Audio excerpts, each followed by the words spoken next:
안녕하세요. 저 페이퍼 리뷰 세 번째 모임에 신청하는 송호연입니다.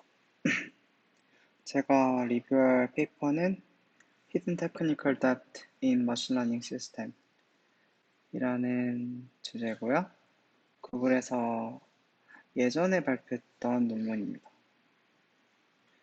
이게 이제 뭔가 솔루션이나 새로운 거를 이제 발표한 건 아니고, 그러니까 머신러닝 시스템에서 이거를 실제 프로덕션에 적용하기 위해서 필요한 그러니까 적용하는 데서 발견된 문제점들을 정리한 그런 서머리 논문이라고 보시면 됩니다. 보시면 우리가 머신러닝 코드가 이제 있는데, 실제로 이거를 서빙하기까지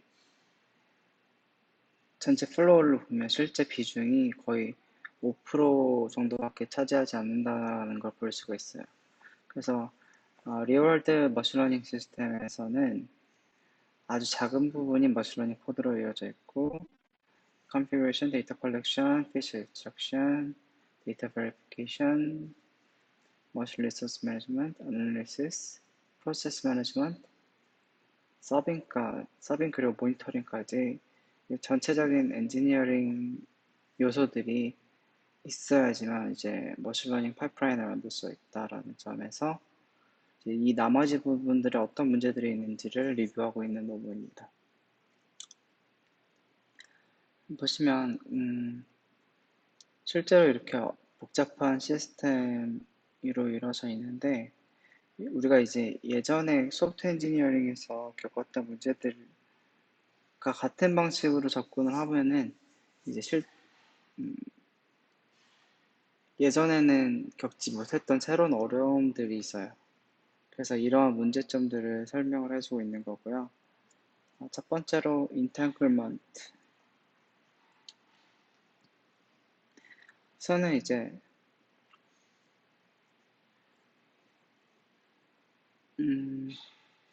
이 모델에서 들어가는 데이터와 이제 여기서 나오는 아웃풋이 이제 항상 일정하지가 않아요. 그러니까 예를 들어서 음, 어떤 경우에는 이제 피처가 10개에서 11개로 늘어나는 경우도 있을 거고, 아웃풋에서 다른 정보까지 같이 받아오는 경우도 있을 거고요. 그래서 아, 이러한 이제 신호가 변경된다든지 인풋이 변경되는 것에 변경이 되면은 이런 시스템의 개선 자체가 좀 어려워지게 되는 문제가 발생합니다. 두 번째는 이제 correction cascade이라는 문제인데요. 뭐냐면 제가 만약에 아, 그 한 모델을 만들었는데, 이 모델이 이제 조금만 바꾸면은 다른 서비스에 쓸 수 있을 것 같은 거죠. 아, 예를 들어서 음, 사진을 클래시피케이션하는 모델이 하나 쓰이고 있는데, 이거를 아, 예를 들어서 스팸을 검출하는 이미지 클래시피케이션이 있는데, 이거를 뭐 포토 앨범에서도 쓰면 좋겠다, 이렇게 이제 범용적인 다른 솔루션 서비스에서도 이걸 쓰고 싶다. 그래서 그러니까 우리 모델러 입장에서는 이 하나의 모델로 두 가지를 동시에 서빙하면 어떨까라는 생각을 할 수 있잖아요. 근데 이제 여기서 문제가 발생하는 게, 하나의 모델이 다른 모델을 같이 활용하게 되면은 당연히 정확도가 떨어지겠죠. 왜냐면은 1이라는 문제에 지적하던 문제를 B라는 문제를 같이 풀게 되면은 이제 B라는 문제를 해결할 수 있다는 장점은 있지만 A의 정확도는 낮아지는 게 당연한 결과죠. 근데 이제 이렇게 범용적으로 활용을 하려고 할 때 또 다른 문제는 이제 테스트 데이터 자체가 달라지기 때문에 평가 자체가 좀 어려워지게 돼요. 그래서 correction cascade, 그러니까 모델을 용도를 바꾼다든지 용도를 확정할 때 발생하는 문제점들이 있다라는 점이죠. 또 다른 문제는 undeclared consumer라는 건데, 내가 모델 하나 만들었으니, 프레딕션 모델을 만들었는데, 서비스 괜찮은 이제 모듈이에요. 그래서 인기가 많아져가지고 한 부서가 한 10부서에서 이걸 갖다가 쓰게 됐어요. 그러면 문제가 뭐가 되냐면 내가 이 모듈을 변경하고 싶은데 어디서 쓰는지를 모르기 때문에 이 변경이 어떤 영향을 줄지를 모르게 되는 거죠. 그러면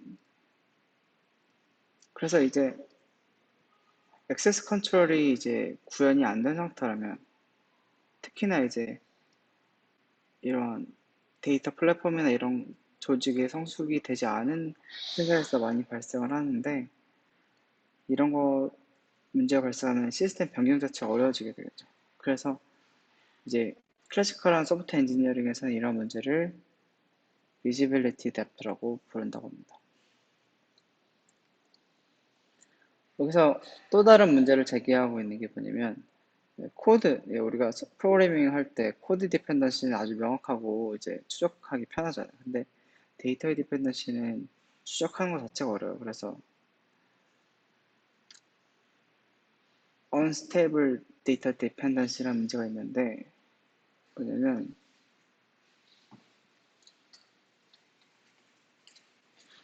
그 인풋들이 주어지는데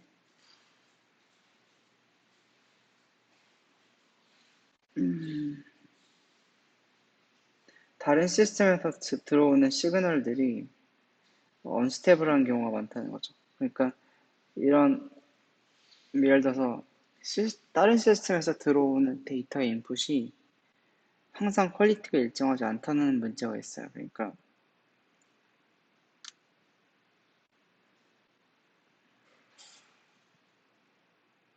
물론 이게 언스테이블하다는 게 시스템의 장애로 인해서 언스테이블할 수도 있고 아니면 로깅 시스템 자체가 문제 있을 수도 있고 아니면 뭐 여러 가지 그러니까 데이터가 언스테이블한 데는 여러 가지 원인들이 있기 마련인데 이게 하나로 특정짓기는 좀 어려울 것 같아요.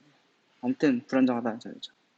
두 번째는 underutilized data dependencies. 이게 일반적으로 프로그래밍을 할 때는 잘 사용되지 않은 코드는 잘 정리를 할 수가 있어요. 근데 이제 데이터가 잘 활용되지 않는 경우는 또 당연히 있겠죠. 근데 이거를 쉽게 변경할 수가 없어요. 왜냐면 원래 이제 모델 아까 말씀드렸던 것이 모델의 인풋이 10개인데 이거 5개로 줄인다고 치죠. 그러면은 다시 학습을 시켜야 되잖아요. 그러니까 뭔가 불필요한 정보인 것 같지만 이거를 쉽게 빼기는 어렵다라는 문제가 있죠. 또 다른 문제는 Static Analysis of Data Dependencies. 예전에는 이제 소프트웨어 구현체에서 스태틱한 아날리시스를 하기 편해요. 하지만 데이터 관점에서는 이런 걸 하기가 좀 어렵습니다. 그래서 이제 그나마 좀 이런 걸 좀 편하게 하는 방법 중에는 이제 에어플로우나 이런 거를 활용할 수가 있겠죠. 피드백 루프라는 문제가 또 있어요. 뭐냐면 모델이 이제 계속 학습을 하는 모델들이 있단 말이에요. 예를 들어서 이제 광고 쪽에서 많이 활용하는 컨텍스추얼 밴딧 이런 것들을 보면은 우리의 모델이 계속 데이터로부터 학습을 해가지고 이 모델이 그 다음 트레이닝 셋을 확보하는 데 영향을 주게 되죠. 그래서 피드백 루프가 다이렉트하게 있는 경우가 이제 물론 이거에 장점이 있긴 하지만 이걸로 인해서 또 시스템을 설계하는 어려움이 또 있겠죠. 히든 피드백 루프 같은 경우에는 좀 더 어려운 문제인데요. 음,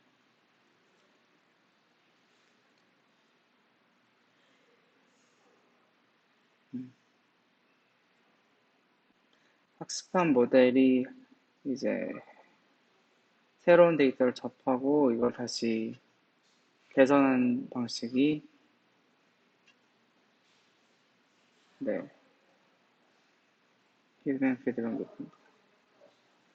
ML 시스템 안티 패턴은 뭐냐면, 안티 패턴이라는 건 뭐냐면, 소프트웨어 공학에서 하지 말아야 할 패턴이라고 해서 안티 패턴이라고 돼요. 글루 코드 같은 경우는 약간 기어키나 스파게티 코드 같은 걸 말하는 건데, 사람들이 이런저런 오픈소스 갖다 쓰다 보면 약간 코드 자체가 지저분해지고요. 파이프라인 정글 같은 경우는 약간 이제 어, 그 데이터를 전처리하는 과정 자체가 엄청 지저분한 상태를 말하는 것 같아요. 그래서 데이터를 전처리하고 그리고 샘플링하고 이런 코드들이 약간 난잡하게 있는 상태. 그 다음 데드 익스페리멘털 코드 패스는 뭐냐면 내가 이제 뭐 메인 브랜치가 있는데 메인 브랜치에서 if문을 써가지고 이런 경우는 이렇게 하고 저런 경우는 이렇게 하고 하는 테스트를 이제 해보고 싶단 말이에요. 왜냐면 빠르게 할 수 있으니까. 근데 이런 실험적인 코드들은 지양을 해야겠죠. 그 다음에 abstraction depth는 뭐냐면 일단 전반적으로 문제가 뭐냐면은 이제 머신러닝 파이프라인에서는 충분한 추상화가 이제 공통적으로 활용되는 추상화가 이루어지가 않은 상태예요. 그래서 이제 문제가 많이 생기는 건데 이제 abstraction을 얼마나 잘 해내느냐가 진짜 중요한 문제라고 볼 수 있어요. 네. 그리고 이제 커먼 스멜 같은 경우에는 플레인 올드 데이터 스멜, 약간, 약간 옛날에 대충 만든 데이터들 같은 타입들로 인한 문제. 멀티플 랭귀지 스멜은 뭐냐면 이 언어 저 언어 여러 가지 섞어서 썼을 때 생기는 문제점. 프로토타입 스멜은 프로토타입 대충 빨리 만들어내는 경우가 많잖아요. 이런 것들로 인해 만들어진 이제 스멜들이 있습니다. configuration depth는 뭐냐면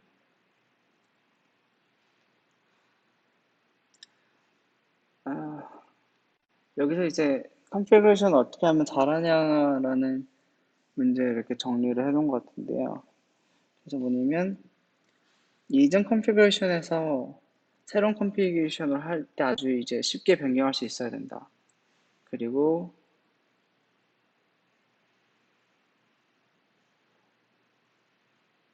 매뉴얼하게 했을 때 에러나 뭐 잘못된 거나 이런 걸 만들기 어려워야 된다. 또 그 다음에 두 모델에 대한 차이점을 쉽게 볼 수가 있어야 된다. 시각적으로. 그 다음에 또 하나 몇 개의 피처에 사용됐고 데이터 디펜던시가 어떻게 되는지를 쉽게 볼 수 있어야 된다. 그 다음에 필요 없거나 사용되지 않는 세팅은 찾아낼 수 있어야 된다. 그 다음, 네.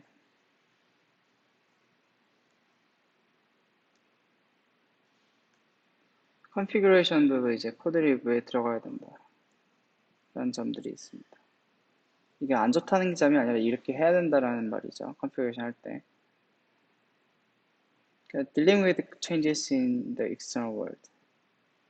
여기 실제로 이제 클래시피케이션 문제를 이제 프로덕션 서빙하려고 하면은 항상 문제가 뭐가 나오냐면 이제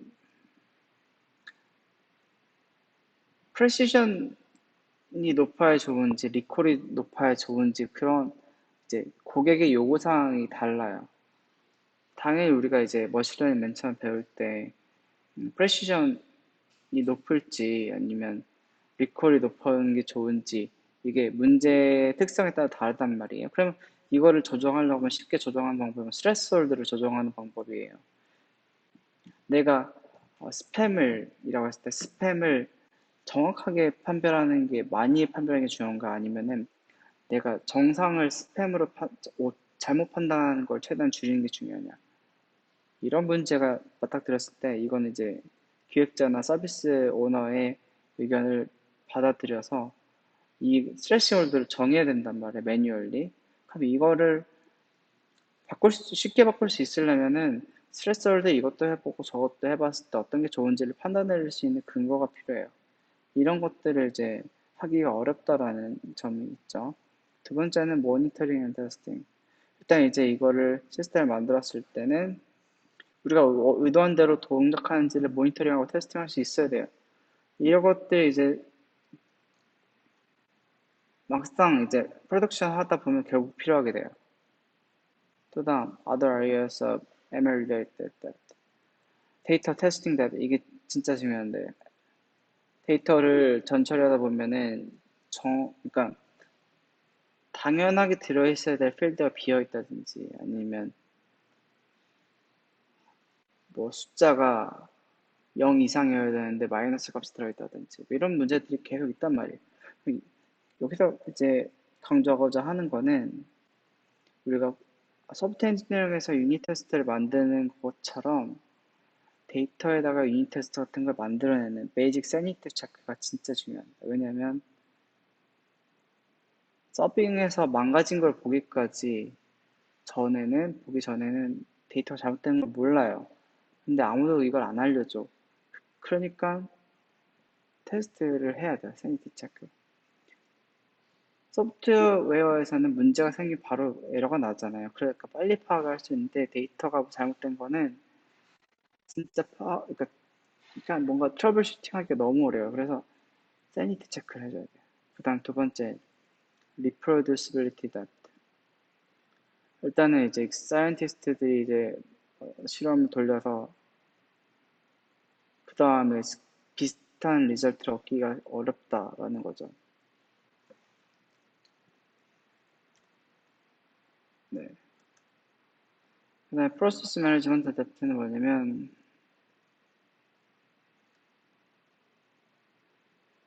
뭐냐면 여러 가지 뭐 하나의 모델만 이제 실험할 때는 하지만 이게 이제 프로덕션 레벨 되면은 모델이 하나, 둘, 셋, 넷 계속 말하면서 몇백 개가 될 거란 말이에요. 그래서 이 몇백 개 모델을 어떻게 관리하냐라는 문제가 생기죠. 컬처럴 뎁이 뭐냐면 이게 저는 이제 개인적으로 진짜 중요하다고 생각하는데 머신러닝 리서처와 엔지니어링의 라인의 이제 경계를 구분하기 좀 어렵긴 하지만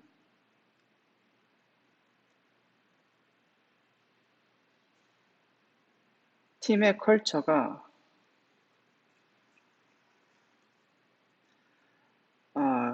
복잡성을 줄이고 어, 리프로듀시빌리티를 늘리고 스테빌리티를 증가시키고 모니터링하고 그리고 이런 것들에 대해서 정확도를 높이는 것. 그러니까 일반적으로 머신러닝에서는 정확도를 높이는 거에 너무 집중이 되어 있는데 이런 엔지니어링 이슈들을 동시에 같이 고려할 수 있는 팀이 진짜 건강하고 경쟁력 있는 팀이라고 이제 구글에서 이제 정리를 해줬고요. 그래서 약간 머신러닝 리서처와 엔지니어링을 동시에 잘할 수 있는 팀이 진짜 좋은 팀이다. 라는 점을 이제 부각을 해주고 있고요. 결론을 말하자면 measuring that and paying 이력. 그래서 이 풀스케일로 전체 알고리즘을 테스트할 수 있는지 얼마나 쉽게 그리고 데이터 디펜던스를 얼마나 잘 해결할 수 있는지 그 다음에 새로운 요구사항이 왔을 때 뉴체인지를 어떻게 그러니까 시스템의 체인지를 어떻게 잘 측정할 수 있는지 정밀하게 그 다음에 하나의 모델을 어떻게 더 임프로브 할 수 있는지 그 다음에 새로운 멤버가 빨리 이제 이 시스템에 적응할 수 있는지 이런 것들에 대해서 고민하는 점들을 이제 공유해주고 있어요. 네. 이거는 이제 구글에서 예전에 문제점들을 잘 정리한 논문으로 이제 나와 있었고요. 최근에는 뭐 TFX 같은 게 나오긴 했는데 우선은 이제 TFX 같은 솔루션을 설명하기 전에 먼저 문제 정의부터 먼저 이해하는 게 좋을 것 같아서 이 논문을 리뷰하게 되었습니다. 감사합니다.